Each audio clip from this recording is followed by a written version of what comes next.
Alpe de Zwift Part 2. I tried it last time, 1 hour 6 minutes. Can I go under an hour? Watch this video. Here we go. Alpe de Zwift Part 2. I tried this course.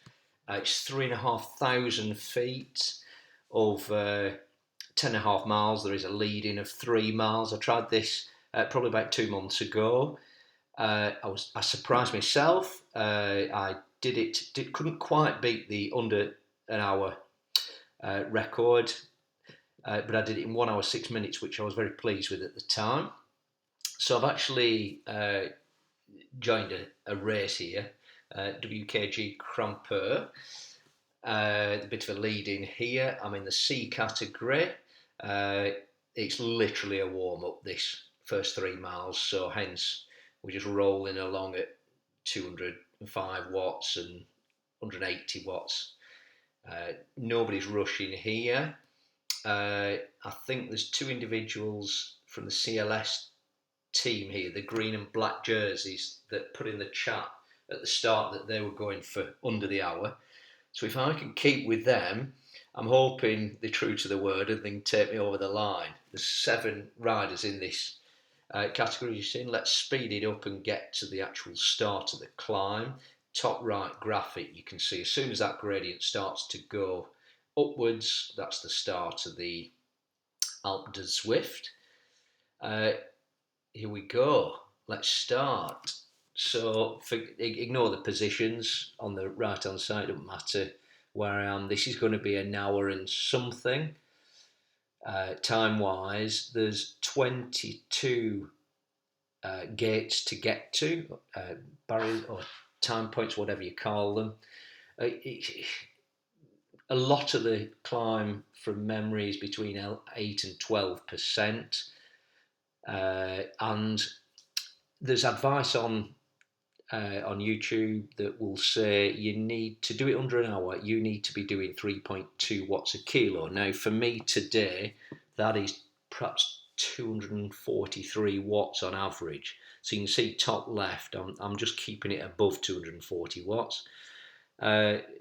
Ironically enough, and definitely not usable on this course, I've actually got the controllers, Zwift controllers for my birthday finally. So absolutely no use on this climb, but I'm just testing them out. So if you see me going from left to right like a drunken cyclist, it's not that, it's me testing the controllers. They're very, very sensitive, I've noticed, and I don't know whether there's something in the settings to reduce that sensitivity, but a little tap of them and you go flying to the left or right, so I need to get used to these.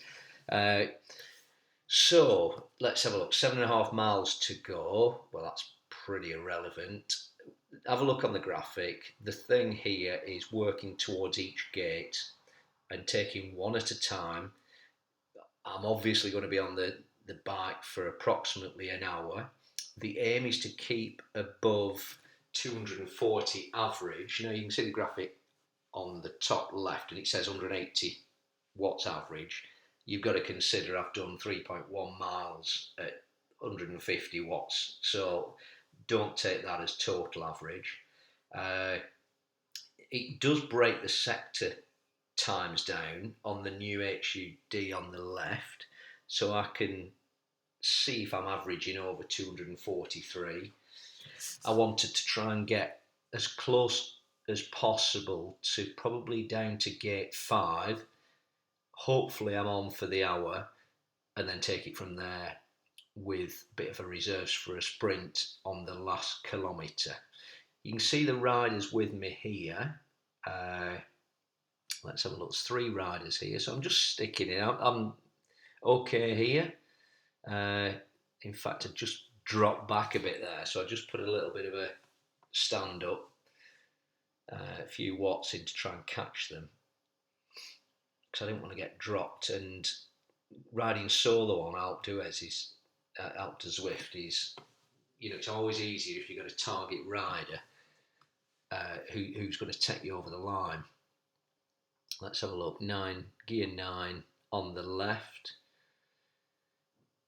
So anything around 8, 9, 10%, gear 9. If we went up to 12, 15, you'll see I was 8 and possibly gear 7 when it was perhaps 15-16% on the gradient. On the top there, we've covered almost 5 miles, done about, what have we done? Probably a quarter of the height, just a bit less. Let's have a look. I'm looking at the HUD stats on the left. Now, what I was trying to do was just keep a nice rhythm going. Get to the 10th gate, then get down 9876 to the 5th gate, see where I was, see what condition I was in, and we'll take it from there. As I said, 1 hour 6 minutes was my record. I really, really want to get under an hour. I've been inspired. Our cyclist just dropping back there, not sure why.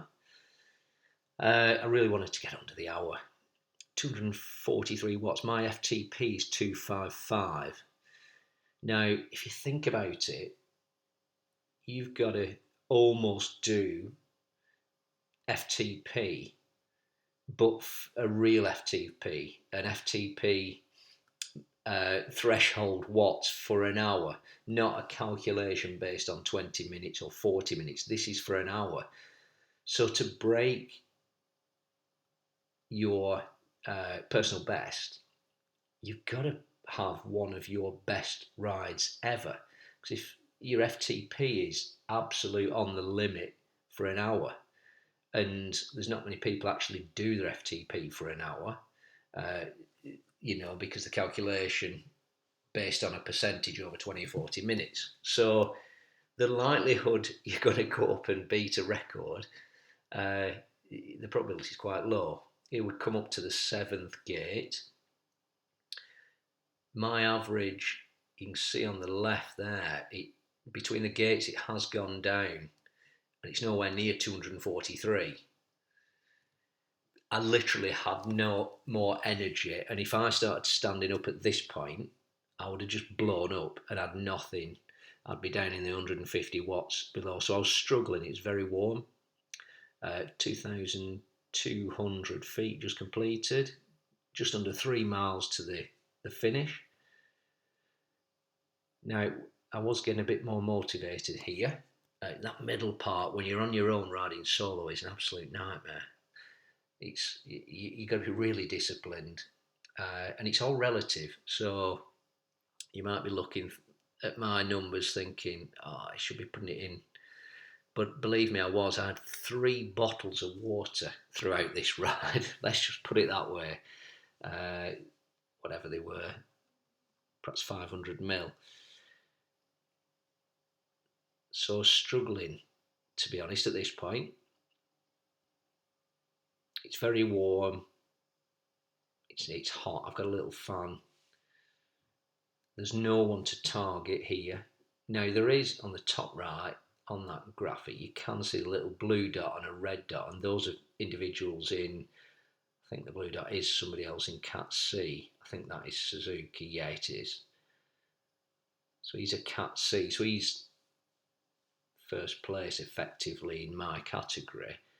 So it is a bit of a target, but to get 2.5 minutes back is, when I'm approaching gate 6, will be nigh on impossible. I'm guessing Suzuki is probably on for an hour, breaking the hour there.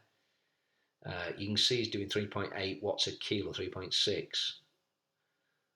So I'm going to have to put it in a bit more here. When I did that for 20 seconds, though, I ended up having little mini blow-ups, and my legs were just like jelly. And as you can see, I just ended up dropping below 200 watts. So it's not really gaining anything. So I had to be slow and steady. This sector, hoping to get back above the 211. And you always wonder, because there's no estimated time of arrival almost. There's no graphic to tell you, are you on for an hour, are you on for an hour 5 minutes, are you on for an hour 2 minutes? You're kind of guesstimating.